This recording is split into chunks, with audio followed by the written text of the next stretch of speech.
अगला है हमारा टाइप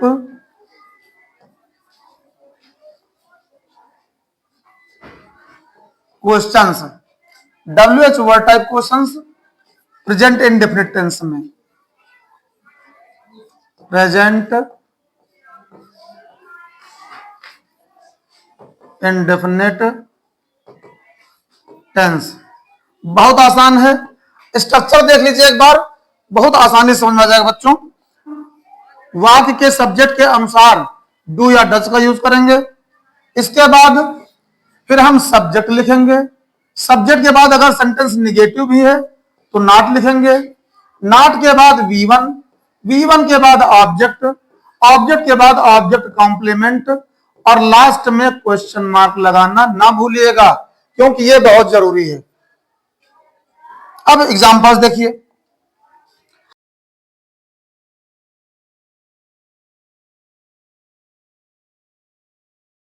ताहे तीहे ते हैं, इंटरोगेटिव प्रेजेंट इंडेफिनिट टेंस। अब यहां पर क्या बीच में आ गया है, तो क्या बीच में आ गया है, तो ऐसी स्थिति में हमें क्या की अंग्रेजी व्हाट लिखनी होगी। जबकि जब क्या वाक्य के शुरू में आता है तो हम पहले डू या डज लिखा करते हैं। तो स्टूडेंट्स ध्यान से देखते रहिए। सबसे पहले क्या की अंग्रेजी लिखेंगे व्हाट, फिर डू डज में से सब्जेक्ट है यू, आई वी यू देख डू यूज करते हैं। What do you, subject you, negative है नहीं, सीधे वर्ब करने के लिए फिर do. What do you do, कहां, एट होम, लास्ट में क्वेश्चन मार्क। देखिए कितना आसान है। एक और देखिए,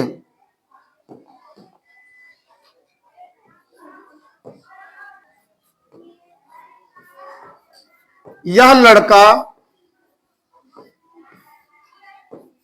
रोज सवेरे कहां जाता है। कहां जाता है बच्चों, बहुत सरल एग्जांपल्स हैं, चाहे जितना बड़ा एग्जांपल हो इसी तरह हल हो जाएगा। कहां जाता है, अब इसमें WH वर्ड आ गया। कहां, कहां की अंग्रेजी होयर, ये देखिए WHERE होयर, होयर। यह लड़का एक वचन है तो डू डज में से हम डज लगा देंगे। होयर डज, सब्जेक्ट कौन, यह लड़का, this boy, होयर does this boy. फिर नेगेटिव है नहीं, वर्ब कौन है, जाता, जाने के लिए गो, होयर डज दिस बॉय गो। कब जाता है, डेली। फिर कब जाता है, सवेरे, डेली इन द मॉर्निंग। यहां पर टाइम वाला ऑब्जेक्ट कॉम्प्लीमेंट रिपीट हुआ है, डेली भी टाइम वाला ऑब्जेक्ट कॉम्प्लीमेंट है और इन द मॉर्निंग भी टाइम वाला कॉम्प्लीमेंट है। इसी तरह से बच्चों मान लीजिए कोई सेंटेंस आपको मिलता है,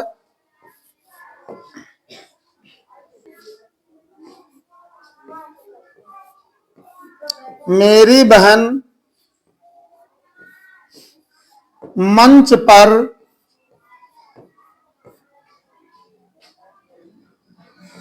गीत क्यों नहीं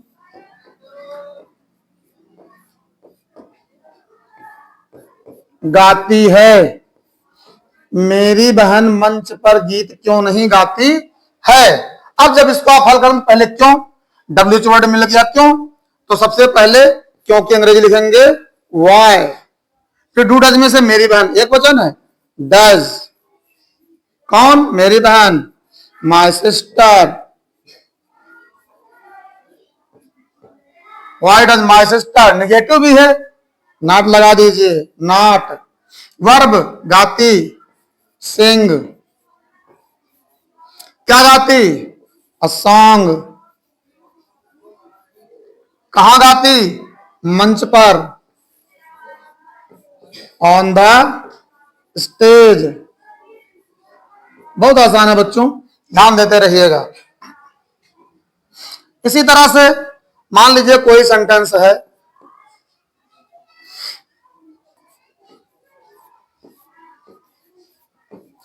यह हलवाई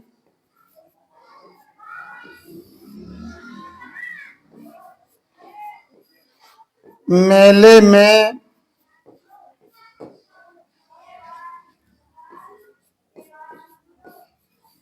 मिठाइयाँ कब बेचता है। तो बच्चों यहां पर क्वेश्चन वर्ड के रूप में आया है कब, तो हम लोग पहले लिखेंगे कब की अंग्रेजी व्हेन। तो यह हलवाई एक वचन है, डज, व्हेन डज।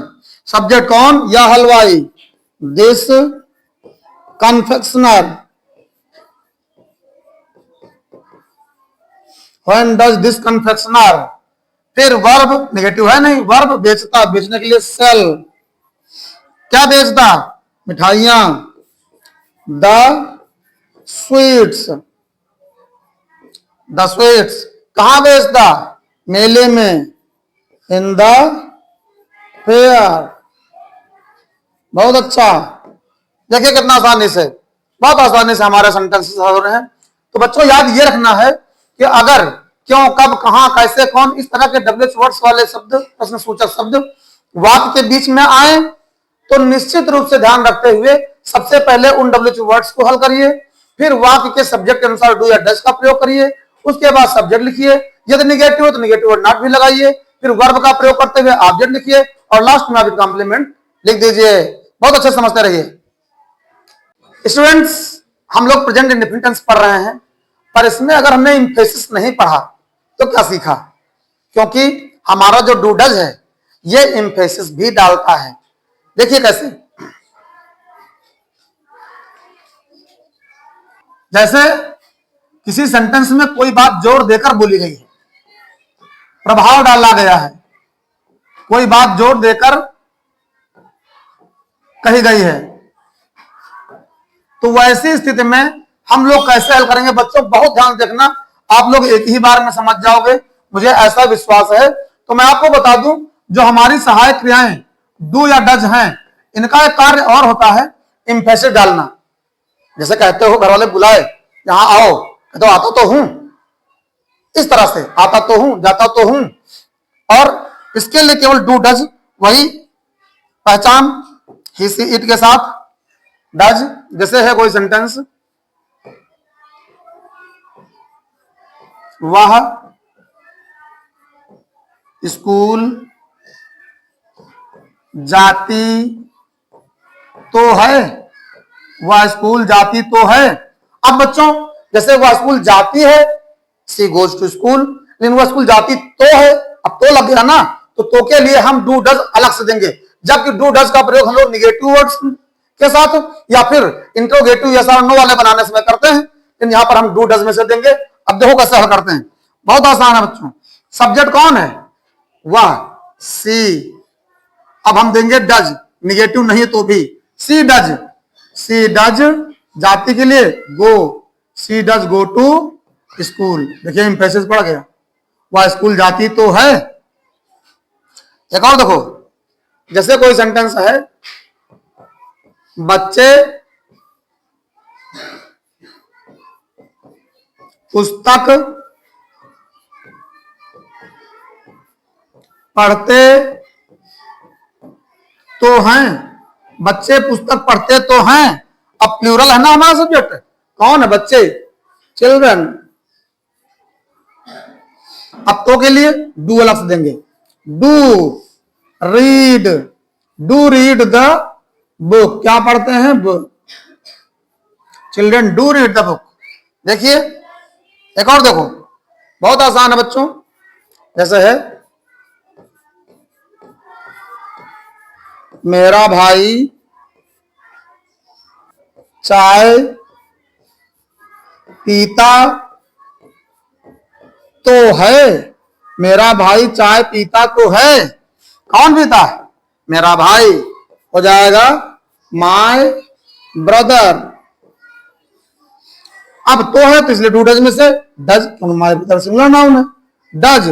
फिर वर्ब के लिए ड्रिंक, डज ड्रिंक, अब क्या पीता है, the T, my brother does drink the T. इसी तरह जैसे कोई सेंटेंस है कि ये लड़के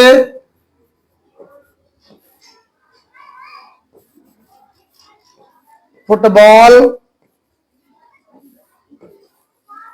खेलते तो हैं, ये लड़के फुटबॉल खेलते तो हैं। ऐसी स्थिति में क्योंकि हमारा सब्जेक्ट ये लड़के प्लूरल है, हो जाएगा दीज लड़के, बॉयज। अब प्लूरल इसलिए डू देंगे हम तो के लिए, डू खेलने के लिए, वर्ब के लिए प्ले, डू प्ले फुटबॉल,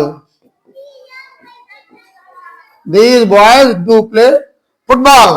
तो कहना यह है कि जब एम्फेसिस पड़े, जाता तो हूं, जाता ही हूं, ऐसी स्थिति में हम बिना निगेटिव या इंट्रोगेटिव हुए भी डू डज का यूज करेंगे। और सबसे खास बात है, याद रखना कि जब आप डज का यूज कर देंगे तो वर्ब में एस या ईएस नहीं जुड़ेगी। इस बात को नोट कर लीजिए कि डू डज का यूज हो जाने पर केवल V1 का यूज होता है। बहुत ध्यान सुनते रहना बच्चों, बहुत अच्छे से ग्रामर सीखते रहना। जितना अच्छा आप पढ़ेंगे उतना अच्छा आप करेंगे, उतनी ऊंची सफलता आप पाएंगे। खुद ही को कर बुलंद इतना कि खुदा बंदे से पूछे, बता तेरी रजा क्या है। बच्चों मेहनत करते रहिए, सफलता छीन लेनी है।